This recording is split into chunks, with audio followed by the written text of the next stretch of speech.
Hi, Coach. Thanks for joining us. We'll be getting started shortly. Thank you. We will start with...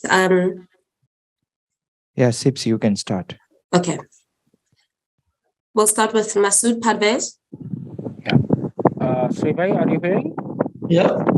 Yeah. Sribai is still. Do you really hope to be in the semi-final? They're, I think, in the ground, so we can't hear them. Yeah. Yeah, Can you hear me? It's too much breeze. we couldn't get his question because there's so much noise around. Yeah, I can hear that. Sorry about that.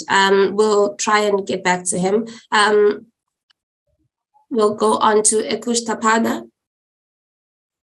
Hi, Sriram.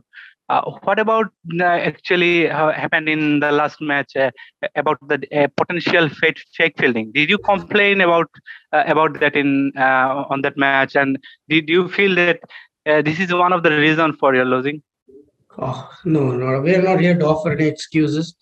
I did speak to the fourth umpire as soon as it happened, but I think it was the on-field umpire's call, and that's what we were told. But we are not here to offer any excuses. Isam?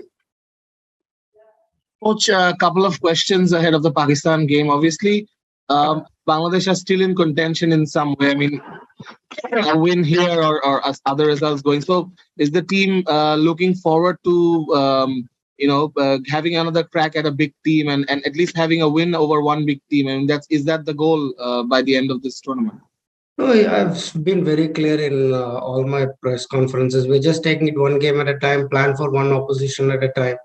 So every game we want to go, we obviously want to win it. So, but we are aware of what challenges Pakistan present. We played them in New Zealand just recently, and we have high respect for that team. So we got to turn up and be at our best on that day. Sri, just one other thing. During the India match, there was one footage during that match where you were seen talking to Mosaddegh quite animatedly. I don't have a question about that, but just what did you think about the approach of batting after the rain break? I mean, yeah, it was quite frantic for that brief 15-20 minutes, which is understandable. I think the boys, 9 runs and over or 9.75 runs and over, definitely, I think the pressure got to them a little bit.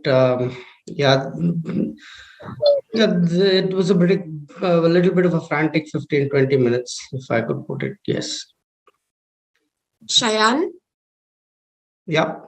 Hi, Coach. My question was almost similar to what Isam asked, but the thing is, I just wanted to take it forward from here is how, going forward in a format like T20, what were your what the discussion you had with the boys after the match? Because it was, where you had 10 wickets and then quite a middle order collapse. So in such situations going forward, how do you want to handle these things, and what are the conversations that you have had post match? I think to come that close, if at the start of the game, if anybody had said that we'll lose to India by 5 runs, I think anybody would take it. So I think we got ourselves in an opportunity where we could have beaten India, but we were not able to cross the line. But having come so close, I think the boys gained a lot of confidence. I think eventually just by losing by 5 runs, the boys just there. I think everyone was disappointed in the dressing room that they could not cross the line, and they realized what a golden opportunity that they missed. And it's a great learning for them, I think, and it gives the team a lot of self-belief that if we can challenge a team like India and come so close, we are not far away. Up next, Sahadat.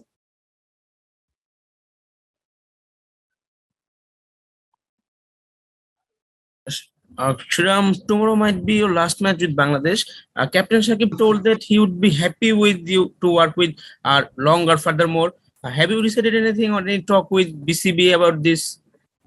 Again, one game at a time, one tournament at a time. My goal is now we want to finish the World Cup on a good note. So my focus is only on that. So I haven't thought about too far ahead. Shahid Hashmi. Shiri, good afternoon. Just wanted to know, you've been with Australia, you worked with Australian cricket team as well. do you think that except India, Bangladesh and Pakistan do not play T20 in a style which is required, like blasting, aggression, etc.? I think in Australia, we don't need that kind of approach. The teams like West Indies, which have the power, didn't even qualify. So, I mean, in Australia, I think your approach needs to be different to different parts of the world. We just got to adapt, learn, and I don't think there is a particular format to play a T20 game. The wickets, the conditions dictate everything, and we got to be prepared for everything. I feel there's no one size fits all in T20 cricket. We're going to the last couple of questions. Mahmood, Bapi, and then Isam, and then we'll close. Coach, I have two questions. First is, are you satisfied of this tournament? Still a one games left, but are you satisfied with this tournament? Are you satisfied with this tournament result? This is the best tournament Bangladesh has ever had in a T20 World Cup, isn't it? We've never won 2 games in Super 12s in the history of Bangladesh cricket. So we've done that. So I think the boys should be proud of themselves. My second question is, you said it, that Bangladesh, it gives a mental boost up from the Indian match. Do you think that? My second question is, you said that close matches will give you mental boost up. But don't you think that again and again Bangladesh lost a couple of close matches against India? There is also a mental setback for the team. I think it's a fresh start. We are looking. I don't know what happened in the past. Again, I have not been there at all. And we have won 2 very close games against Netherlands and Zimbabwe. We lost a close game to India, but that happens. I think I'm looking at it as a fresh start. I have not dwelled too much into the past, and I've not been there, so I can't comment. Isam, and then we're done. Thank you. Sri, you have played Pakistan a couple of times recently as well in New Zealand. So what are the areas that you're trying to, attack them, or what are the areas you think that you can stop Pakistan from doing? I think they're a very good side. We had opportunities in both games that we played against them in New Zealand. So we are aware of their strengths, and they are aware of what our strengths are. So it'll be a great contest tomorrow. Sri, lastly, just one more question, if I may ask. Someone actually asked in the chat that do you believe that you can make it to the semi-final? I mean, if all equations go right, and do you believe that you can beat Pakistan tomorrow? We believe we can beat Pakistan, but qualifying to the semi-finals is not in our hands, unfortunately. Thank you very much, Coach, and thank you everyone for joining us.